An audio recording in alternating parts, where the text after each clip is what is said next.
Hey, I'm Jeremy Mitchell. I wanted to talk a little bit about effectiveness in helping others that are struggling, in regards specifically to the drug-addicted community and the homeless community that may or may not surround you, depending on what city you live in and where you live at.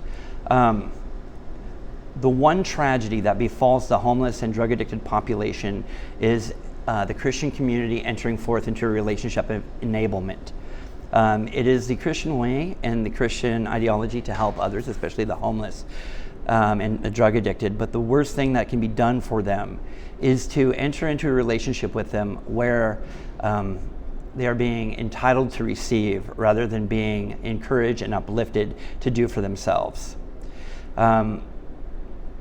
You'll see many people, they will stand out on the street with a sign that says, hey, I need a new pair of boots for working, etc., etc. You will find that if you pay those people some money to go get a new pair of boots, they will be out at the street the next day. I have a personal story when I first entered into helping homeless populations.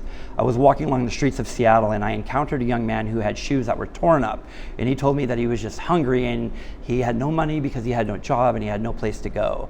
And so what I did for him is I invited him into a raw store where I would furnish him with clothes, I would also furnish him with shoes, and then I offered to buy him a meal. He ended up declining the meal and returning back to the roster with his receipt, getting all of his money back and donning his old clothes again. I learned from that moment that the appeal to help someone is done through relationship and entering into relationship with them and not giving them items and things to fill in that spot. We can fill in that empty spot until we have nothing more to give, and that emptiness will always still be there. It's a bottomless pit. It is relationship and the joy through that, and also a relationship with Christ, which is represented through your relationship with them, which is the path to restoration.